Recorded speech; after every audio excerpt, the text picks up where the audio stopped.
Vermil and Gold is one of those mediocre anime with no real story, which relies heavily on the main waifu to keep the audience engaged and the show relevant. Darling the Frantic Six did a perfect job in delivering a weak, uncohesive, and boring story, while also giving us the best waifu of the last decade. Zero Two is the reason that anime has so many fans, cause otherwise it's mediocre at best. As I was saying, the trend of having the girls be the main attraction of the show, it's a gamble, which most anime fail at. It's kinda like porn. The female sells the product. And here sadly, the main demon waifu isn't hot or memorable enough to make the show stand out. She ain't ugly, but she ain't really that pretty either. She has a great body and some enormous titties. A bit over the border of Lucy Harfilia of Ria's Gremory, but hey, at least they look natural, I guess. The face isn't beautiful enough, not to mention her personality is nowhere near as engaging as most tsundere have to offer. The Amazon itself is some Harry Potter edgy side quest, some weird, weak introvert has a big busty bimbo as his lover and subordinate.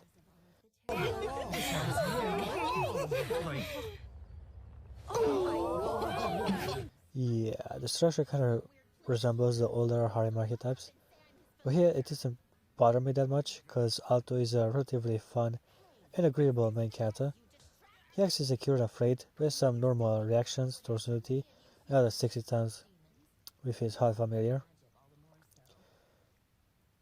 He is aroused by her boobs and nudity, so it's also a big positive to have a guy who actually enjoys women in this type of show. Who relies heavily on fan service. Back in the day, the late 2000s, the Harem King was assertive to women. He even felt bothered or upset by the attention and insinuated fucking. It was a chore to see such beautiful waifus be neglected by some boy. Here at least the main character is interested in women and shows affection and enthusiasm towards females around him. Now Verma is a mediocre waifu in my opinion. I guess it's about taste, but her body is a bit too busty, not feminine enough. She ironically lacks a certain mystique. Get it? Because she's a demon. Mystique. Other monster beautiful demon women have. Well, Kakashia, for example, is a vampire but also manages to make herself gorgeous and playful. Zero Two is also able to bring some mean energy while also presenting a dominant, abusive waifu. Kurumi from Data Life manages to steal the show, despite being a petite, modest body and a lack of nudity. Yeah, it's about the allure and feminine charms. Vermeer tries to be sexual and forward towards Otto. She often lays naked on his bed and even kisses him from the beginning of the series, yet she lacks a certain finesse. Somehow she comes off as rude or bothersome. She doesn't have the charisma of all the other girls I've mentioned. She may have a sexual tone in her voice and begging pores her body, but she lacks the specific personality of a legendary waifu. To add to her good but incomplete package of attributes, Lilia is more of a proper waifu than Vermil. She's loud, tsundere and very prudish, but also ready to get naked in public for her ambitions. You get this! Yeah, I get it, alright. Now just calm down some, Lilia. Why should I calm down? Especially when she turns invisible, and that's a good excuse for the show to show her naked. I mean, it's as good of a premise as any. It makes sense for her to take her clothes to not be able to be seen. But still, I mean, it's obviously done for fan service nudity reasons. It works. The show is silly anyway. She's jealous and eccentric, while a complete softie when it comes to her senpai. Whatever he wants? But we're still just young students.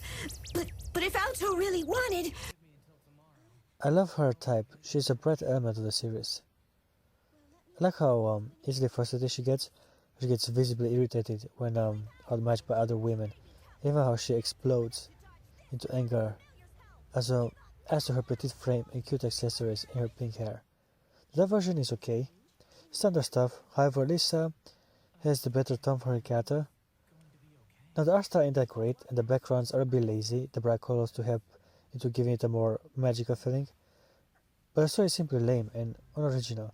It relies heavily on non-anime archetypes, like the student council body being the mighty force in the show, while in the whole academy, while each member with some weird power to overcome, not to mention the over-the-top, handsome, nice teacher turns bad archetype.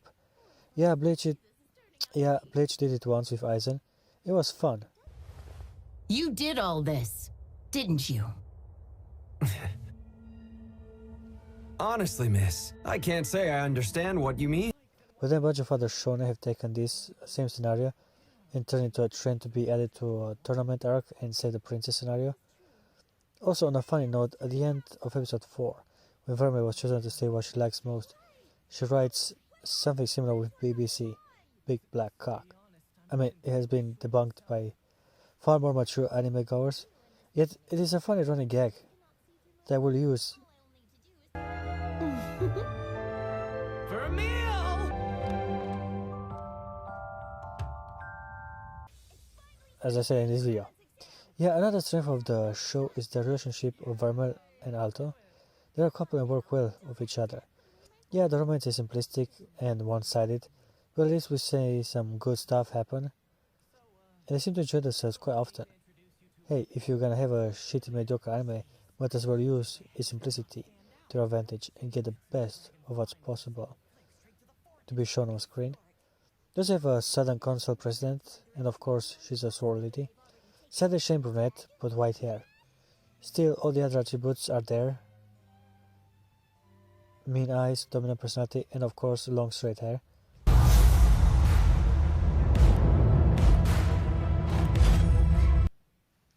Satsuki Kirin, Saiko Busujima, Akame from Akame ga Kill, or Kunieda from Beelzebub, to name just a few.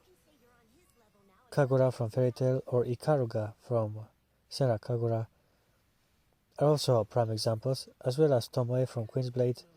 Yeah, they are hypnotized everywhere in anime, with a few exceptions like Ainz Wallenstein from Danmachi and Urza Scarlet. If you are nearly gonna do this, I will also mention Raiden from Genshin Impact. Yeah, Elena is rather powerful. She seems to be on another level compared to the rest of the students, and I like her static personality and overall boobs and boss bitch confidence. There's also another supportive female. Even though this is not a harem anime, we get the standard archetypes. Charol is the static short-haired girl who is either insecure or cute like Haruna or Denara, or mean and direct like Shizuka from Shadow of a Failed Knight, or the Yuki Nanoka from Sister New Devil. Sharo is the latter. She's a strong stare and a chill behavior. Don't let her demeanor personality. Don't let her personality fool you though. In the locker room, she shows that she wears very exotic and lacy underwear, which kinda hints at more perverted tendencies and some hidden suppressed thoughts. You wear some weird stuff under your uniform? Mm-hmm. And you... I like her Ram look. She definitely has a slender lolly figure, not to mention she wears a bandana on her head to appear pure and innocent, which is a strong contrast to her sexy, whore-like underwear. If I were to rate the waifus of the show, I say Lilia takes #1 spot for being so outspoken in her lust for Alto. She's on fire and clearly in love. I like girls who blush and are easy to read. Second would be Elena. What can I say? I want to tie her up and get rid of Healer, or her until she breaks and starts to cry. Sorry, but her attitude just asked me for a bit of sexual discipline. And only now the main waifu for the show makes an appearance. For the main attraction of the show and the titular character, Vermil, is rather low on the list.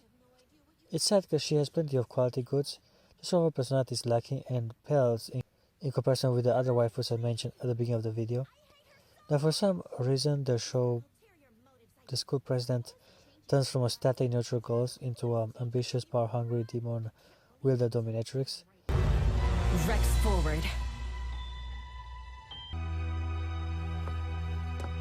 I hereby punish you, Rex Forward, in the name of pure justice. Yeah, they had to add some villains or obstacle to Otto, and they want to make the student council president a bit of more of a threat.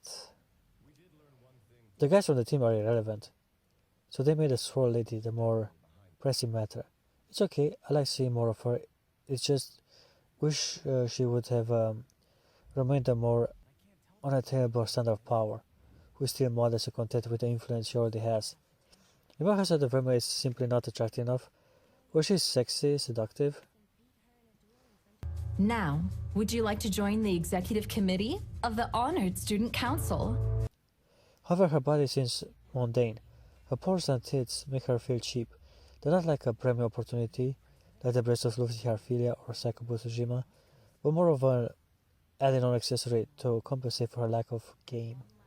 She's nasty and usually naked along Alto, however it does not have the same erotic impact of 02 bursting out of a lake and being nude. The same impact as 02 bursting out of a lake in nude. Like a Greek legend. Or Kiria from Tsukumomo strategizing the next move completely naked with the protagonist as a faithful wife and a sex symbol. The difference of artists is visible.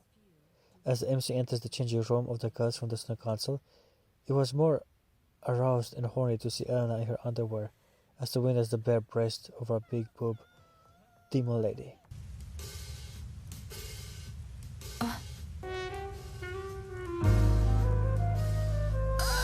She kinda is like a beautiful female Joker.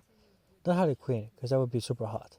But a female Joker with her pale skin and pronounced lips. Well, a demon, I guess such features are to be expected. Overall, Vermil Gold is sadly another mediocre anime, with a few cool episodes at the beginning, but no plot or planned story structure. Yeah, I guess it is fine enough to pass the time, with all its dislocated narrative threads and weak characters, as it is not a priority for anyone to watch. There are plenty other anime which get the mystical angle and being in love with a mysterious entity better. The note is good, and the fan service is satisfying enough for you to have a decent time. Still not recommending it. I give Vermil Gold a 7 out of 10. Not a bad anime, however it has some many issues, missed opportunities and shortcomings which hold it down and take away from its mysticism.